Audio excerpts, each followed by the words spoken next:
Hello, and welcome to Nailing It Down, and we continue our discussion on Karl Korsch's introduction to the critique of the Gotha program. A couple of recaps. This piece was originally published in 1922 during the Görlitz program being adopted by the SPD after the split caused by the creation of the Comintern. Korsch is in the KAPD and is arguing against what he sees as Bernsteinianism being resurrected in the SPD, and it being a kind of watered down Lasalleanism. Now, a lot of people I've seen, particularly in circles around Cosmonaut magazine, people claim that this is where a lot of misunderstandings of the critique of the Gotha program come from. This is a very different reading in some ways than Lenin's. So far, we have seen that Korsch has actually gone out of his way to be fair to Lassalle, talking about how Lassalle is probably better than the Lasalleans for all his faults.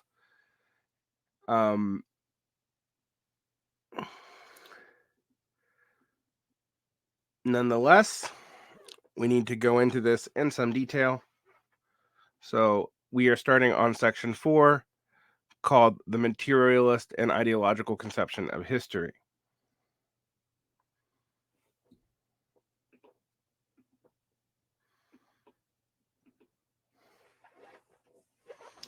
The central target of all of Marx's criticisms of the Gotha program is the Lasallean and social democratic conception of the state and of society, which is thoroughly ideological. Now, I want to talk about this. One of the things that later scholars will say, like Lars Lee, is that Marx was not critiquing the Gotha program as such, but the draft program and the language he critiqued was removed. We've already seen Lassalle contest that, saying that while the language was removed, the key points remained unchanged. We've also seen that Daniel de Leon thought the same thing, and thought it before Lenin even did his exegesis, and that Lenin really didn't correct that either. All right, so Lars Lee may be correct, he may not be. I'm not as sold as many others, but we do need to keep that in mind, as that's what is being held at stake here, which is thoroughly ideological. At the time, it was still held by most German social democrats, and it was very clearly articulated in the draft program. Now, again, he's clear that Marx was speaking about the draft program. This was a fateful time for the socialist movement, the most numerous socialist workers' party which the world has so far seen was coming into existence. For Marx, it was once again necessary to protest in an unequivocally vigorous way, as always, against opportunism. At the draft program, which contained the characteristic ideological errors of Lassallean socialism, scientifically long outdated and now merely heated up again. In doing so, Marx had to affirm the validity in all its rigor and the result of all the basic materialist principle which he had summed up decades before in the following pregnant passage. Quote, legal relations as a form of the state are to be grasped neither from themselves nor from so-called general development of the human mind, but rather have their roots in the material conditions of life. The sum total of which Hegel, following the example of the Englishman and Frenchman of the 18th century, combined in the name of civil society. However, the anatomy of the civil society is to be sought in political economy. All right. Now, let's check the footnote on that. That is Selected Works, Volume 1, page 600, page 600, 362.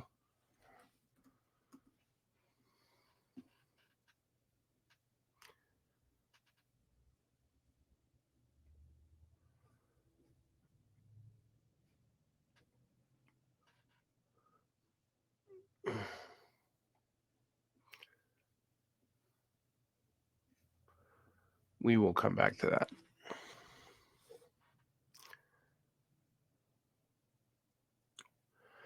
In direct contradiction to this materialist and economic conception of Marx, the Gotha program, in its very first sentence, accepts a thoroughly ideological position of Lassalle, according to which the claim of all members of society to the product of their labor should be based on the idea of equal right. Founded on this lofty principle, it proceeds consistently in Section 11 to demand a free state to which, quote, all social and political inequity is overcome, and ends by making only one social economic demand: the establishment of producers' cooperatives with state aid. You know what Richard Wolff demands today? Yeah. Anyway.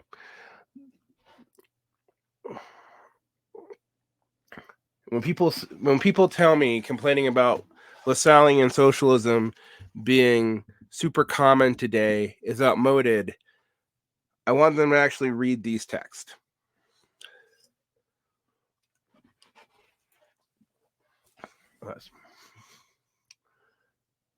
The draft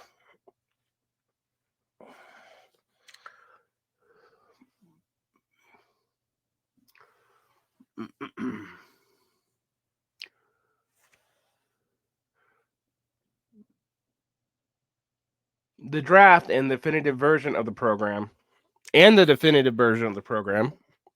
So notice that this is where Korsch is actually preempting the criticisms later made 100 years later by Lars Lee.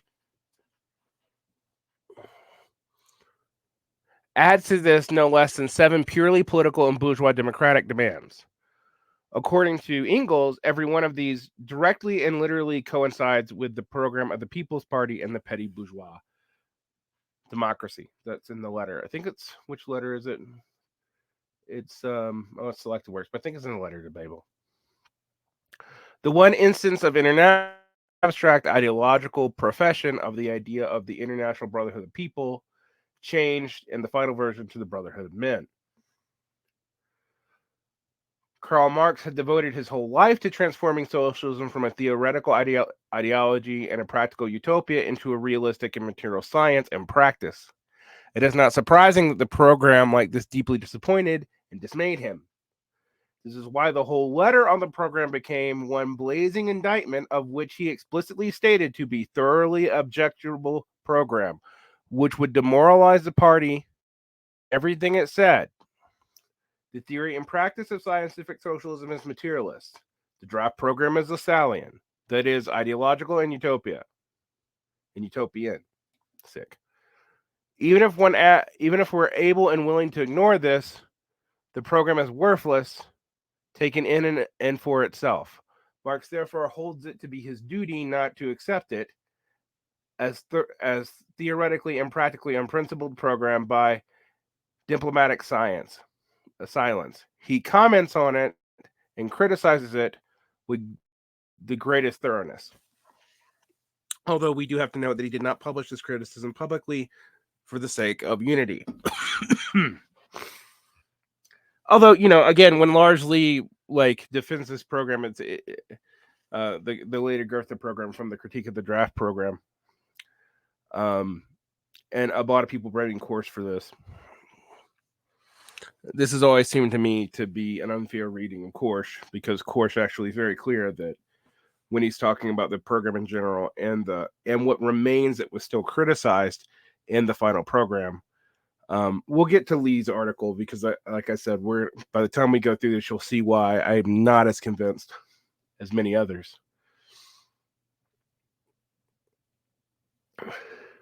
But we do have some things to explain, that if it was this important, and it was important enough that they did threaten leaving the foreign section of the party over it, but they ultimately didn't, and did keep their mouth shut. They only published the criticism after the program was finally rejected with the Erfurt program, which Engels had some small criticisms of himself, and maybe one addendum I can cover eventually is Engels' notes on the Erfurt program. The dialectical method. The form in which Marx carried out his decision to criticize the program is extremely suggestive of the whole intellectual formation. It shows particularly clearly the enormous superiority of the materialist method. Marx had also applied this method to the production of theoretical ideas and is often rendered as a dialectical method of formulation retained by Marx and Engels. According to Marx's basic materialist conception, intellectual production, like any other production, requires a specific concrete raw material to be transformed into thought. Thinking, which just produces abstract thoughts in general, is quite useless. Even in thinking, the only way to produce a real material product of thought is by applying the power of thought to a material of thought which can be worked on by it. It's a weird analogy. This is a metaphor, and it's trying to literalize the metaphor in a way that I don't think works. I have to criticize Korsch on this a little bit. This means that Marx did not proceed to criticize the Gotha program by revealing the false and superficial general principle that the individual passages in the program. This is a highly skillful work of intellectual production. Its individual propositions might sometimes appear at first sight to be arbitrary or hair-splitting. And some of them are hair-splitting. But on closer inspection, they always turn out to be important and necessary steps within the whole process of the argument. Take what Marx first appears to be quite harmless passages from the draft and extracts them from all the fundamental vagueness, the timid indecision, the wordy nullity and futility contained within them. This reveals most clearly in the immediate way the abyssal falsity of the basic principle underlying all these passages. This means that the fundamental conflict between the Marxist, materialist, and the Lassallean ideological conception of history is never stated in the general form anywhere in the letter. That's also, I mean, Marx does do this a lot, where he is trying to dialectically run through an ideas to criticize it, but it doesn't actually directly state like the basic antithesis because it's not entirely clear in and of itself. Although from the start it governs a very particular statement in it. It reads like a red thread through all the specific marginal notes, binding them together in a tightly knit unity. I think Korsch is stretching a little bit here.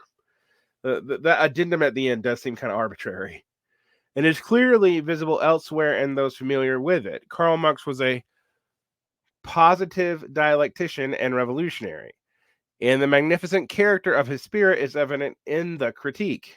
He never allows his critical work to become merely a negation of the errors and superficialities analyzed in the letter. He always goes on to expound or briefly indicate the positive and true concepts that would replace the error and illusion he criticizes. Take that, Adorno. He is not content to criticize and refute the parts of the program which are the results of a false and superficial principle. The refutation always shows a positive development of conclusion drawn on from the deeper and truer materialist position in which he advances in his place. It is through this positive development that the process comes in a way that the materialist dialectician finds fully satisfying. I would love for Korsch to actually give me an example of exactly. I mean, I think he's not wrong here, but a couple of examples from the text of Marx doing this would help instead of speaking about this in a general way. From Marx to Lenin. Okay, finally we get to the Lenin part. Because remember, this is after State and Revolution is published. It's not much after it. It's like 5 years after it. So this is still fairly new. It is, of course, these positive developments which are the most important and concretely significant parts of your critique for the theory and practice of contemporary Marxism. For the critique does not just contain a set of Marxist discoveries assembled in a highly concise and compelling formulas, yet available elsewhere.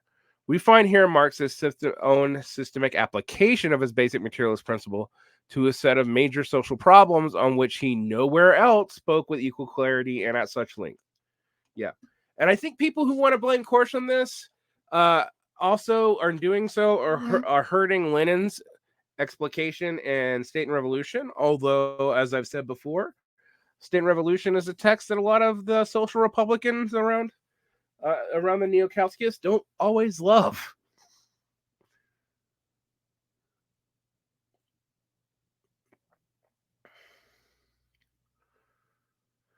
Above all, Marx fundamentally clarifies the real theoretical and practical relationship between the present and future society and the present and future state, in contradistinction to the Lassallean ideology of right and of the state. There is no need to indicate how enormously important the Gotha program is in this respect today. The reader can find a critical evaluation and elaboration in the finest Marxist spirit of all the relevant passage from the Critique of the Gotha program in the 5th chapter of that classical work on theory and practice of the Marxist conception of the state, Lenin's State and Revolution. In 20 highly concentrated pages, asterisks, which we've already gone over here in this series, Lenin discusses the problem of the relationship of society and the state, and the related questions of the transition from capitalism to communism, the different forms of democracy and dictatorship, and their supersession by gradual emergence of a future communist society. This communist society develops from capitalist society and will, for a long time, be defined and its free development hindered by the latest tradition and forms. All that Lenin said in this connection appears to be explicitly as consistent development of the basic insight that Marx first developed on these issues in his letter on the Gotha program in 1875. Marx, at the height of his powers, wrote in sharp opposition to the Lassallean and German social democratic, ideological, and utopian conception of that state, which predominated the European and American workers' movement to this day. The practical politics of real Marxists is only the continuation by other means of this theoretical work of science and propaganda. Thus, in a certain sense, the whole world historical event of proletarian revolution in Russia after 1917 is but a continuation of the practical reality of the fundamentally materialist principle of the development of history and society. It was this theoretical realization of this principle for which Marx fought and worked in all his writings, but most decisively in all of his critique of the Gotha program. So here you have Korsch actually endorsing Lenin's reading. Now, Korsch and Lenin Korsch has a complicated view of Lenin over time. We can go into that later. But here, when the KAPD is not totally alienated from the Comintern, we can already see that Korsch thinks that the critique of Gotha is partially crucial because Lenin's able to clarify some things that otherwise never get clarified about the Marxist conception of state because of it. Seems pretty important to me. We'll be back to finish this off, and we'll nail this down. All right, like and subscribe. Hit the bell. We have a Patreon. You can get access to all the audio for as little as $3. We have $5 and $10 levels, which come with additional benefits, more videos, etc. And we get the interview podcast is available for free for everybody on Buzzsprout and all the various places you can find it. That's Apple, iPod, Apple Podcast distribution,